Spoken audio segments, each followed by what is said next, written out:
What's going on, guys? This is Empty Box, and this is Call of Duty 4 Domination Pipeline. Blah blah blah. Don't want to talk about the gameplay because I have thought-inducing commentary. Okay, maybe not that, but we'll see. We'll see what happens here.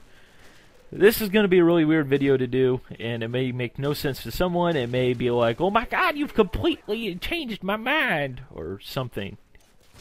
I'll be very interested to see the reaction on this video, but the way you play video games, and the video games you play, specifically first-person shooters, reflects the way you approach daily life. That sounded really, like deep. Like, I should read that in a Morgan Freeman voice, but I can't do a Morgan Freeman voice, unfortunately. But if I could do a Morgan Freeman voice, I would talk in Morgan Freeman voice all day, every day. Epic voice is epic. Seriously. Okay, the reason I bring this up is I was at work the other day and just doing day-to-day work, and yes, I was working because, well, my job does not allow me to just dilly-dally and be slow because, well, to put it simply, my job right now is basically, I work for a company that does a lot of blueprint printing, which, you know, is still pretty big, even though everybody's like, oh, let's get rid of paper completely and never use paper again, which, oh my God, that's scary, man.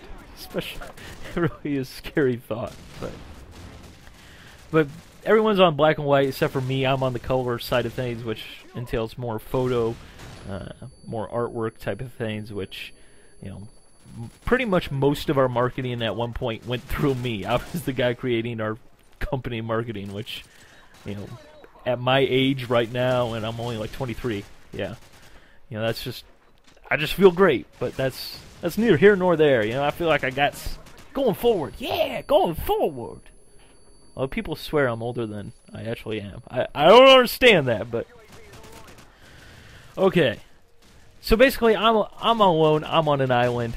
That is my job. You know, I basically have free reign to approach whatever comes in my way, you know, which I absolutely love. And if I look at my gameplay, you see a lot of times I'm running around. I'm that guy who's, you know, trying to cause havoc, trying to take as many of them with me as I can. You know, when I'm playing Battlefield, I want to be that first guy to the flag each and every time. If there's a flag to capture, I'm going to capture it. Because, you know, think about my day-to-day life with work and everything. That's kind of the way I have to do it. You know, I have to be aggressive. I have to, you know, get it done because there's no other option.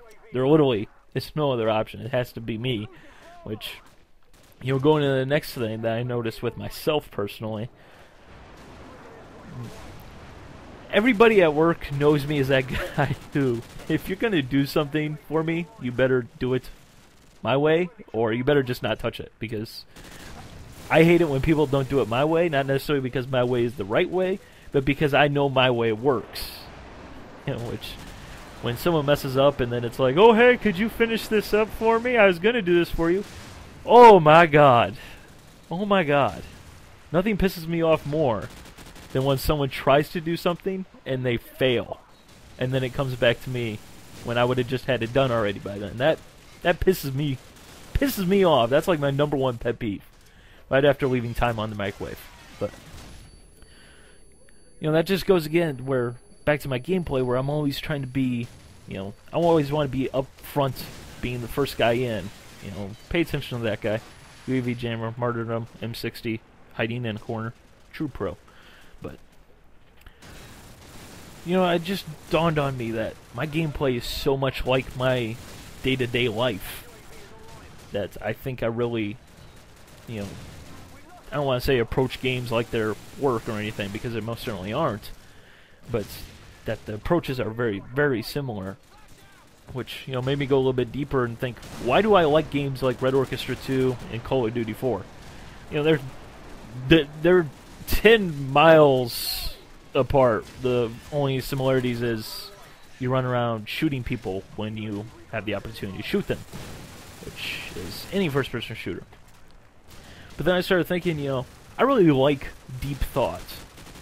Now, a lot of times, you know, everyday life, again, I have to have that fast thought process because there really isn't a whole lot of time when you basically are doing the work of 3 different people at once, which, you know, hey, I love it. It's fast-paced, keeps me on my toes, which is, Call of Duty and Battlefield here.